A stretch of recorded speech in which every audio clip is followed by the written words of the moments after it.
Assalamualaikum warahmatullahi wabarakatuh. Halo anak-anak Abi yang soleh dan soleha. Apa kabar hari ini? Semoga kabarnya selalu sehat walafiat. Senang sekali kembali Abi Muslim dapat menghantarkan anak-anak di pelajaran SKI kelas 5, pelajaran 7, Khalifah Abu Bakar Asy-Shiddiq. Perkembangan pemerintahan dan dakwah Islam pada masa Rasulullah SAW telah tersebar luas. Ketika Rasulullah SAW wafat, wilayah pemerintahan Islam hampir meliputi seluruh jazirah Arab. Oleh karena itu, untuk melanjutkan dakwah Islam dan mengatur pemerintahan, umat Islam mengangkat pemimpin untuk menggantikan Rasulullah SAW.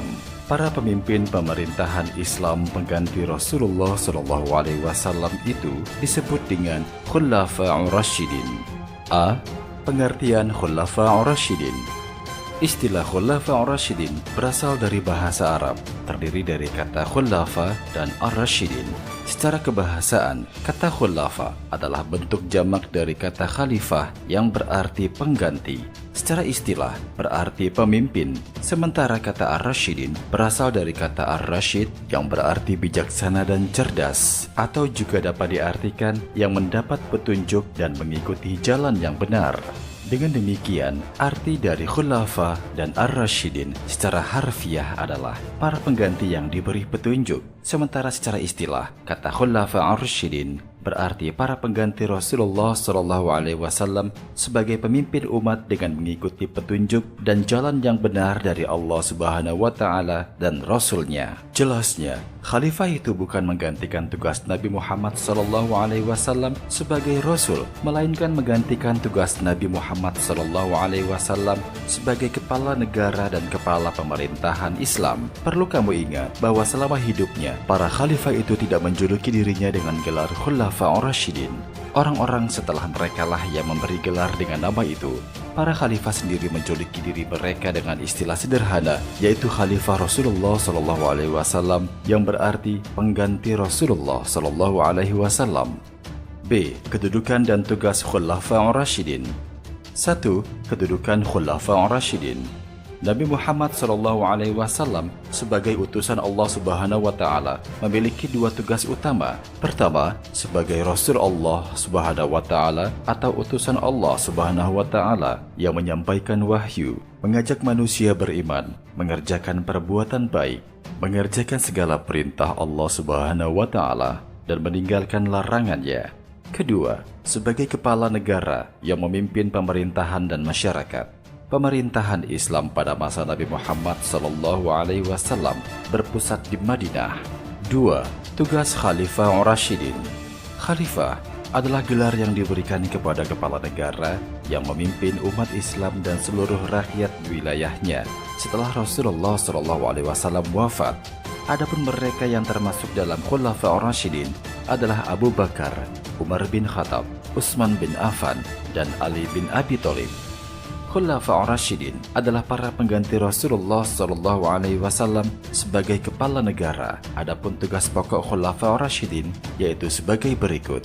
Pertama, menjadi imam bagi umat Islam dan membimbing umat agar selalu menjalankan syariat Islam dengan benar. Kedua, melanjutkan perjuangan Rasulullah SAW dalam mendakwahkan ajaran agama Islam. Ketiga, memimpin negara dan pemerintahan sesuai dengan Al-Quran dan Sunnah Rasulullah SAW. Keempat, mengatur kehidupan masyarakat. Para khalifah bertugas membina umat Islam, menjalankan ajaran agama Islam agar sesuai dengan Al-Quran dan Sunnah Rasulullah SAW. Para khalifah juga menjamin kebebasan umat beragama lain dalam menjalankan ajaran agamanya di dalam wilayah kekhalifahan Islam. Kelima, memutuskan perkara yang terjadi di antara masyarakatnya sesuai dengan Al-Quran dan Sunnah Rasulullah SAW. C. Silsilah Khalifah Abu Bakar Asy-Shiddiq. Sebelum memeluk agama Islam, beliau bernama Abdul Ka'bah, dan setelah memeluk Islam namanya diganti oleh Rasulullah SAW menjadi Abdullah bin Abi Quhafah At-Tamimi. Beliau termasuk suku Quraisy dari Bani Tamim. Ayahnya bernama Quhafah bin Amir dan ibunya bernama Ummul Khair Salma binti Sakhir. Beliau lahir 2 tahun setelah kelahiran Nabi Muhammad SAW. Abdullah ibnu Abi Quhafah kemudian dijuluki Abu Bakar oleh Rasulullah SAW. Abu artinya bapak dan Bakar artinya pagi, atau ada juga yang mengartikan segera. Diberi julukan Abu Bakar karena beliau merupakan orang dewasa yang pertama kali memeluk agama Islam, sehingga beliau termasuk sahabat as-sabiqunal awwalun, yaitu sahabat yang mula-mula masuk Islam. Setelah peristiwa Isra Mi'raj, beliau diberi gelar Asy-Shiddiq karena beliau adalah orang yang selalu membenarkan segala tindakan dan ajaran Rasulullah SAW. Sejak itu, beliau bernama Abu Bakar. Garis keturunan Abu Bakar dengan Nabi Muhammad SAW bertemu pada Murrah ibnu Ka'ab. Anak Murrah yang bernama Tamim menurunkan Abu Bakar, anak Murrah yang bernama Kilab menurunkan Nabi Muhammad SAW. D. Kepribadian Khalifah Abu Bakar Asy-Shiddiq. Abu Bakar sejak kecil dikenal sebagai anak yang mempunyai kemauan keras dan kepribadian tinggi. Beliau dikenal sebagai anak yang memiliki sifat terpuji. Beliau tidak mempunyai perilaku seperti kebanyakan anak bangsawan Arab lainnya yang suka berfoya-foya dan hidup mewah. Sejak Nabi Muhammad SAW belum diangkat menjadi Rasul, beliau sudah menjalin persahabatan dengan Rasulullah SAW dan persahabatannya itu terus berlanjut sampai Rasulullah wafat. Abu Bakar merupakan salah seorang pembesar dan bangsawan Quraisy yang sangat disegani dan dihormati. Selain terkenal kaya dan dermawan, beliau juga terkenal sangat giat dalam urusan kemasyarakatan. Beliau pernah menjabat sebagai Al-Ishnak dalam Darun Nadwa, yaitu majelis musyawarah suku besar Quraisy. Tugas Abu Bakar sebagai Al-Ishnak adalah mengadili dan memutuskan perkara terhadap berbagai macam persengketaan dalam suku Quraisy dan menetapkan hukumannya atau dendanya. Abu Bakar terkenal sangat jujur dan tegas, tetapi sangat hati-hati dalam memutuskan suatu perkara. Setelah masuk Islam, beliau sering diajak musyawarah oleh Rasulullah SAW, terutama dalam menghadapi kekejaman kaum Quraisy terhadap kaum muslimin. Beliau juga terkenal sangat pandai, adil, dan bijaksana. Segala keputusan yang diambilnya selalu dipertimbangkannya terlebih dahulu, untung dan ruginya bagi umat yang dipimpinnya. Pekerjaan Abu Bakar adalah berdagang. Beliau termasuk pedagang yang giat dan sangat jujur. Kejujuran dan ketulusan hatinya membuat menjadi saudagar yang kaya raya.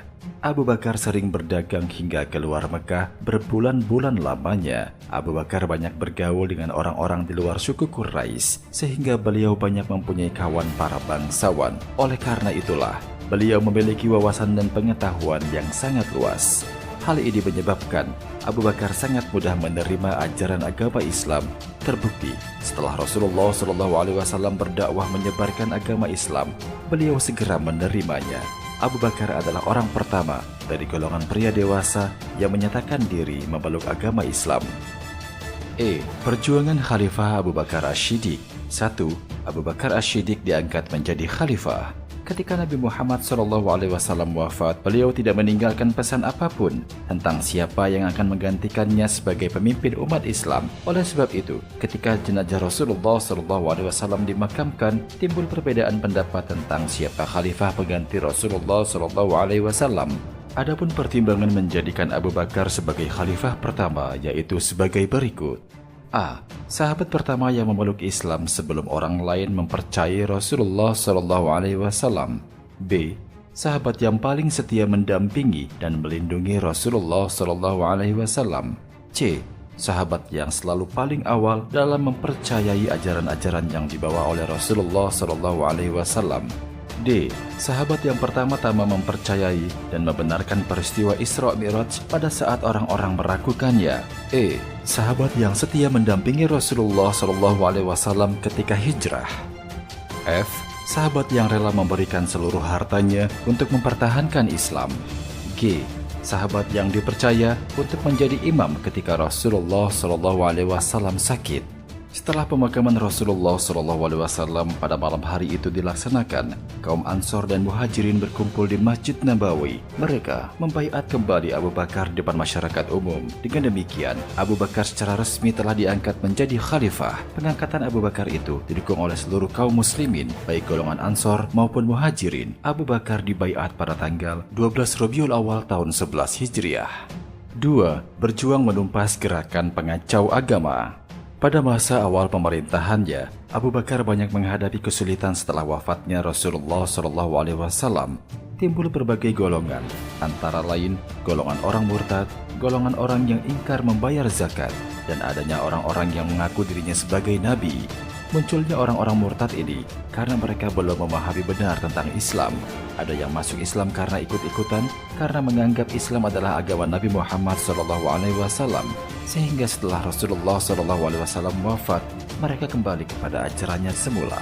Golongan yang tidak mau membayar zakat kebanyakan terdapat di sekitar Madinah. Mereka beranggapan bahwa membayar zakat itu hanya kepada Rasulullah SAW. Oleh sebab itu, setelah Rasulullah wafat, mereka merasa tidak wajib lagi membayar zakat. Sementara orang-orang yang mengaku dirinya sebagai nabi sudah mulai muncul sejak masa akhir kehidupan Rasulullah SAW. Namun mereka tidak berani terang-terangan. Setelah Rasulullah wafat, mereka mengumumkan kepada masyarakat bahwa dirinya diangkat bersama Nabi Muhammad dan diutus untuk menyampaikan ajarannya. Mereka itulah yang disebut dengan nabi-nabi palsu. Adapun nabi-nabi palsu tersebut yaitu sebagai berikut.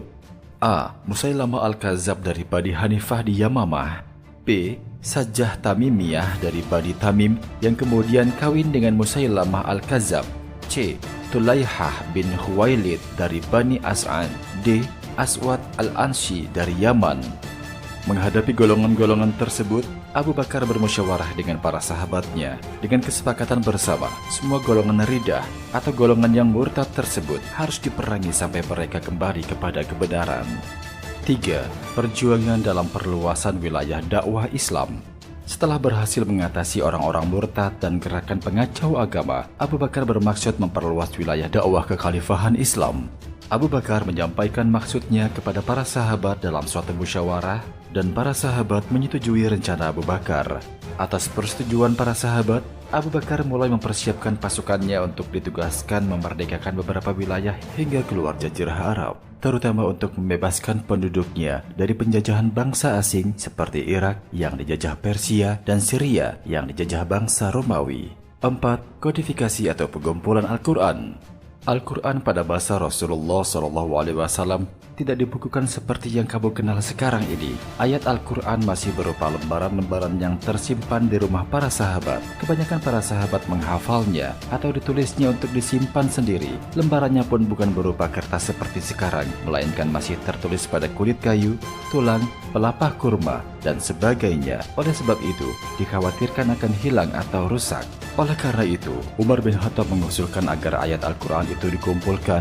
Ia khawatir karena para penghafal Al-Quran banyak yang telah gugur dalam perang. Seperti pada perang Yamamah telah gugur sebagai syuhada sebanyak 70 orang. Abu Bakar sangat menyetujui usulan tersebut. Maka dibentuklah panitia penghimpun Al-Quran. Sebagai ketuanya ditunjuk Zaid bin Sabit. Ia adalah orang yang dipercaya Rasulullah SAW untuk menuliskan setiap wahyu. Setelah kurang lebih 1 tahun, Zaid bin Sabit dibantu anggota panitia lainnya berhasil mengumpulkan lembaran-lembaran ayat Al-Quran itu. Kemudian disusunnya seperti yang diajarkan Rasulullah SAW kepadanya. Himpunan ayat-ayat Al-Quran itu diserahkan kepada Abu Bakar dan kemudian disimpan di rumah Hafsyah binti Umar. F. Wafatnya Khalifah Abu Bakar Ash-Shiddiq. Setelah memerintah selama 2 tahun 3 bulan, Khalifah Abu Bakar wafat dalam usia 63 tahun. Beliau wafat pada tanggal 21 Jumadil Akhir tahun 13 Hijriah, bertepatan dengan tanggal 12 Agustus 632 Masehi. Beliau dimakamkan di Masjid Nabawi di samping makam Rasulullah SAW. G. Keteladanan Khalifah Abu Bakar Ash-Shiddiq. Adapun keteladanan Khalifah Abu Bakar Ash-Shiddiq adalah sebagai berikut. 1. Membantu Rasulullah SAW berdakwah. 2. Membebaskan kaum yang teraniaya. 3. Membela Nabi Muhammad SAW dari penganiayaan kaum Quraisy. 4. Keyakinan Abu Bakar ketika menerima berita Isra Mi'raj. 5. Kesabaran Abu Bakar ketika menemani Rasulullah SAW hijrah. Baiklah anak-anak Abi yang soleh dan soleha, demikianlah materi pelajaran SKI, pelajaran 7, Khalifah Abu Bakar Ash-Shiddiq. Semoga kita semua dapat mengambil hikmah dari pembelajaran ini. Sekian untuk materi hari ini, Abi akhiri. Wassalamualaikum warahmatullahi wabarakatuh.